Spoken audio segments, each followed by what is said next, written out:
जपमाळेवर जप करण्याची ही अचूक पद्धत तुम्हाला माहीत आहे का? हे 6 नियम पाळले तरच मंत्राचा प्रभाव 100 पटीने वाढतो. अनेकदा आपण खूप श्रद्धेने आणि तासनतास एखाद्या मंत्राचा जप करतो, पण आपल्याला त्याचे अपेक्षित फळ मिळत नाही. याचं सर्वात मोठं कारण म्हणजे जप करण्याची चुकीची पद्धत. मंत्राची ऊर्जा टिकवून ठेवण्यासाठी माळेचा वापर कसा करावा याचे हे 6 अत्यंत महत्त्वाचे आणि पॉवरफुल नियम नक्की वाचा. 1.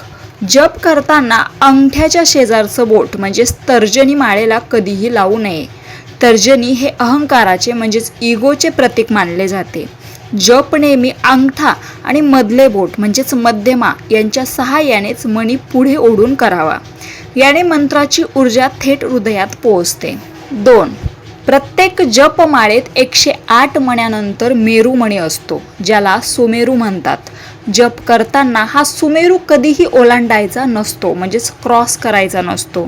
जेव्हा तुमचे 108 मणी पूर्ण होतात आणि तुम्ही सुमेरूवर येतात, तेव्हा तिथूनच माळ उलट फिरवावी आणि पुढचा जप सुरू करावा. सुमेरू ओलांडल्यास जपाचे फळ 0 होते.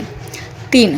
अनेक लोक चालता फिरता किंवा सर्वांसमोर उघड्या माळेवर जप करतात. हे शास्त्रानुसार अत्यंत चुकीचे आहे.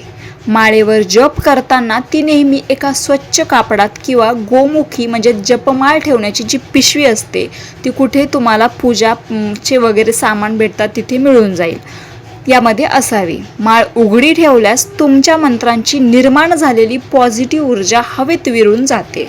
4. जप करताना माळेचे स्थान अत्यंत महत्त्वाचे आहे. माळ नेहमी आपल्या छातीसमोर किंवा हृदयाजवळच असावी. ती चुकूनही आपल्या नाभीच्या म्हणजेच बेंबीच्या खाली जाता कामा नये किंवा जमिनीला स्पर्श करू नये. माळ हृदयाजवळ ठेवल्याने मंत्राचे कंपन म्हणजे जे व्हायब्रेशन्स थेट तुमच्या अनाहत चक्रावर म्हणजेच हार्ट चक्रावर काम करतात. 5. जप करताना कधीही थेट जमिनीवर बसू नये.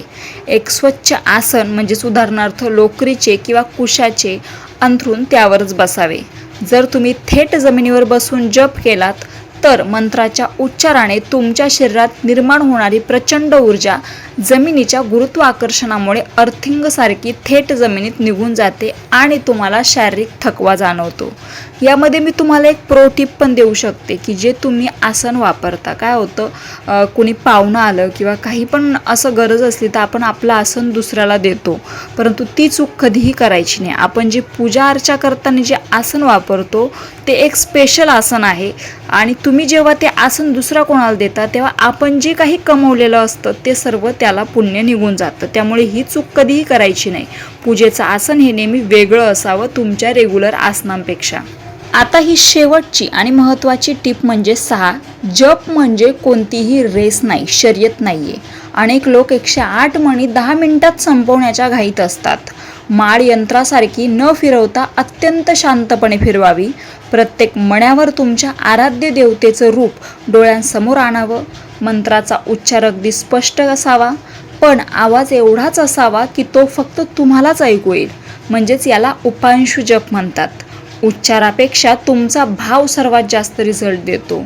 काही जण वर्षानुवर्ष जप करतात परंतु त्यांना तरीही काही रिझल्ट भेटत नाही आणि काहींना अगदी 1-2 महिन्यामध्ये चमत्कारिकरित्या रिझल्ट भेटून जातो. याचं कारण म्हणजे आपल्या मनातील भगवंताप्रतीचा करुणाभाव, प्रेम, आदर, श्रद्धा या सर्व गोष्टी. त्यामुळे जप करताना या सर्व गोष्टी ध्यानात ठेवूनच तुम्ही जप करायला सुरुवात करा. आजपर्यंत तुम्ही केलं नसेल तर आत्तापासून सुरुवात करा आणि जर तुम्ही पहिल्यापासूनच जप करत असाल तर फक्त या 6 गोष्टी लक्षात ठेवा. रामकृष्ण हरी.